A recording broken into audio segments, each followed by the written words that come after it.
Hello, and welcome back to Jenna Gets Creative. So it's October, and you know me, I love doing Inktober. I love it when October comes around.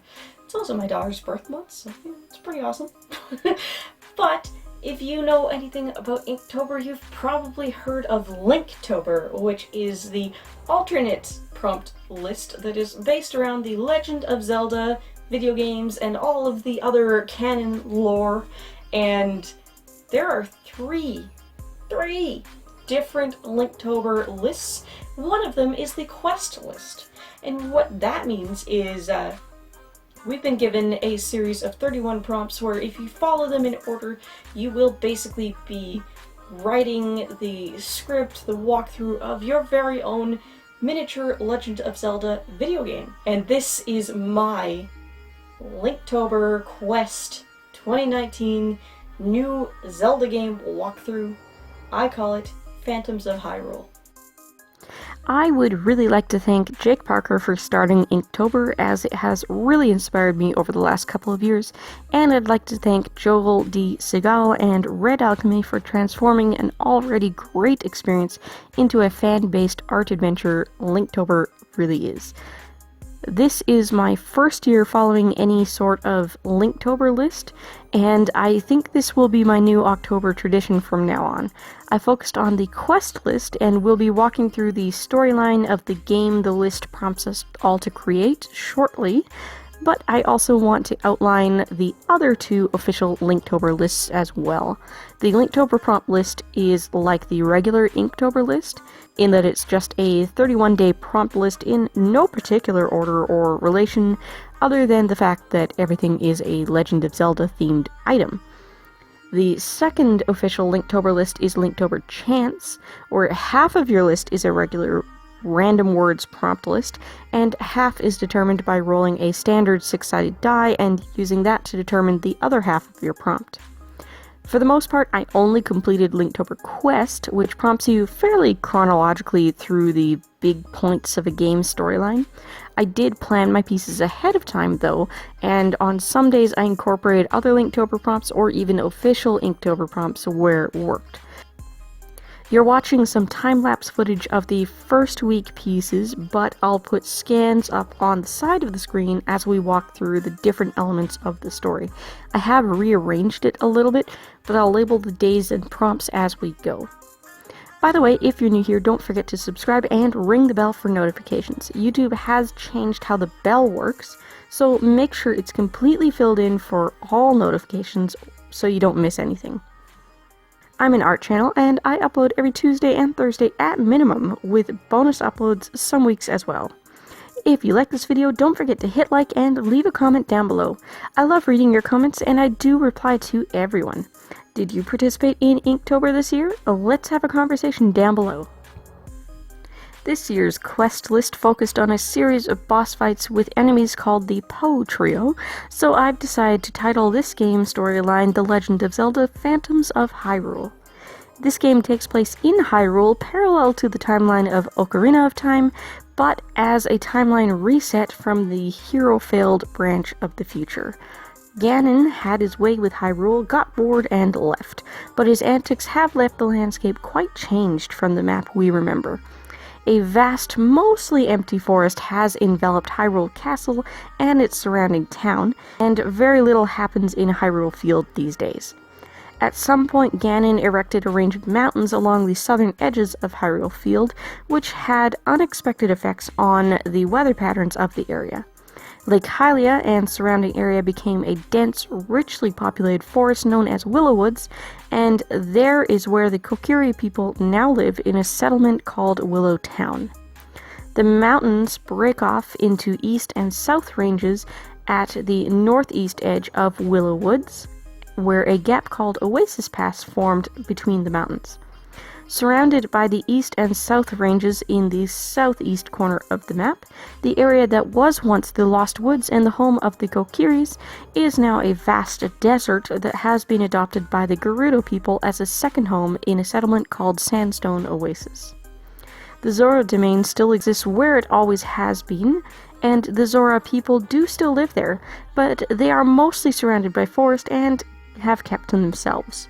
They're convinced Ganon will return, and because of that, they're still firmly in hiding. Death Mountain was encouraged to erupt catastrophically when our hero failed in Ocarina of Time, destroying all of the settlements near it. The Gorons dug a quaint little town called New Home deep in the East Range, but the citizens of Kakariko village were not so lucky, and no new settlement has been created in its place. Our hero is Link, but not quite the Link we're used to.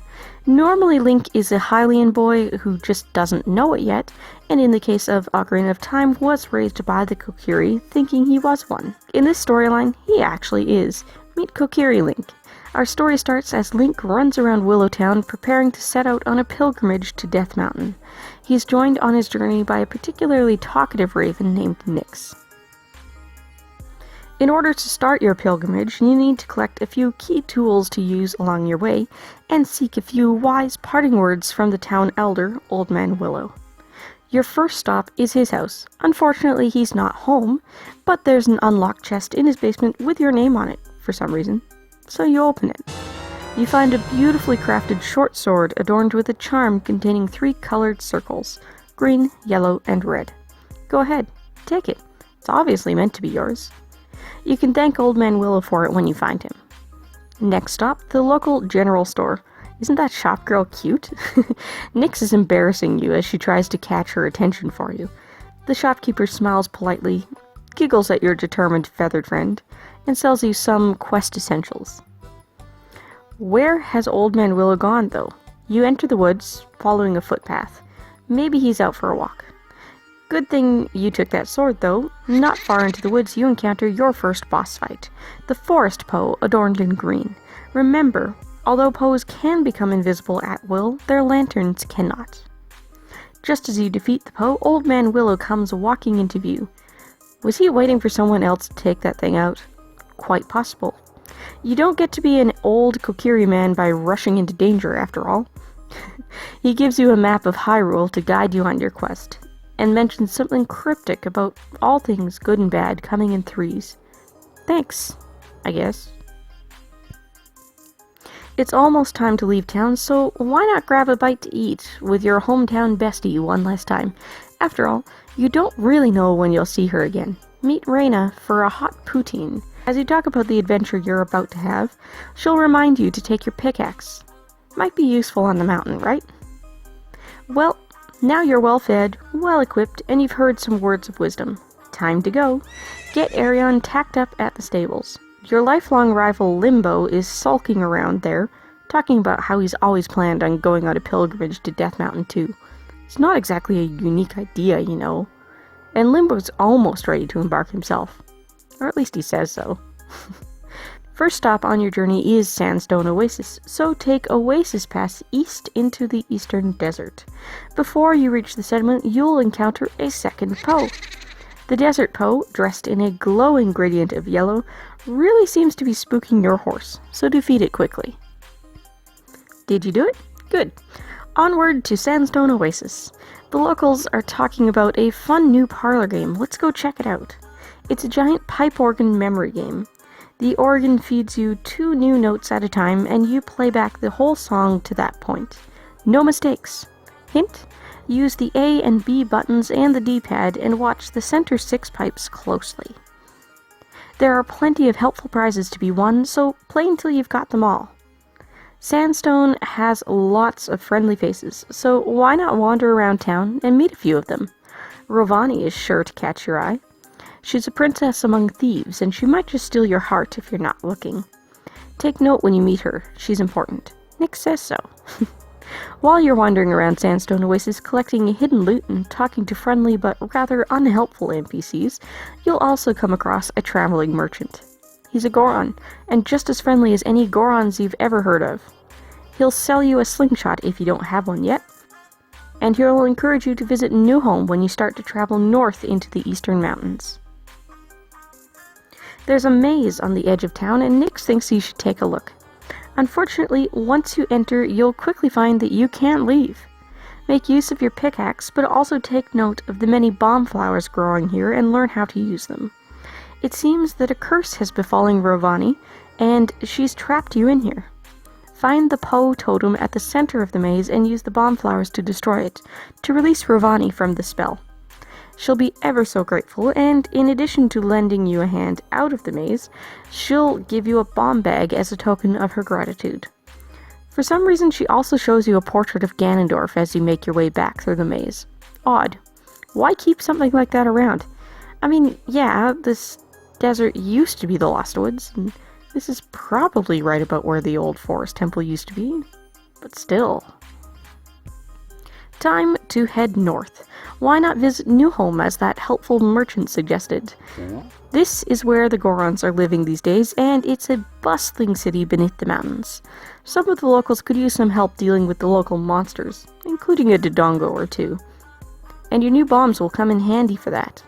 King Darunia hears about how helpful and skilled you are, and he asks you for a favor. Could you perhaps deal with the fiery phantom that's been scaring his people out of the lava pits? Oh look! It's our third Poe, the Fire Poe, dressed in flaming red. Thanks, Darunia. Sure, no problem. Darunia invites you to join him for a celebratory drink when you're done, and you swap stories.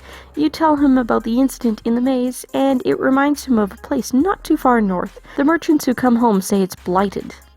Maybe something similar? Side quest. Lon Lon Ranch is under a similar curse, and if you can find and destroy the totem hidden there, you'll receive a shiny new set of tack for Arion that increases his speed and stamina. Is it absolutely necessary to win the game? No, but it sure speeds things up, and it's a must if you want to go muck around exploring the map before you head to Death Mountain. On your way to Death Mountain, you must pass through the volcanic ruins of Kakariko Village. It's spooky to see what remains of the houses, shops, fences, and the giant windmill. There's a graveyard too, of course. As you pass through, you trigger a memory stone, and it immerses you in a battle scene for a moment. The goddess Furor pushing Malladus back into the darkness. You get the feeling she wasn't successful, and that if you stay here too long, you might find out for sure. Keep going. As you climb the mountain, ghostly laughs seem to follow you. They come from behind every boulder. They're familiar laughs too, aren't they? Oops. Ghosts are already dead. That makes them rather difficult to kill. The Poe Trio is back, and this time they've combined forces into a three-headed ghostly tornado surrounded by lanterns held by unseen hands. This is it, the final boss fight. Good luck! As you strike each Poe down, separating her from her sisters, Nyx urges you to catch them in bottles. You do, and soon you've got them all trapped. But wait, what's that? Nyx flies up into the air, suddenly surrounded by a heavenly glow, and transforms before your eyes into a goddess. She congratulates you on a very successful pilgrimage, and takes the bottled Poes from you. She holds them high above her head, and with a blinding flash of light, turns them into gems on a golden cuff, green, yellow, and red, just like the charm on your sword. A gift for you, young hero.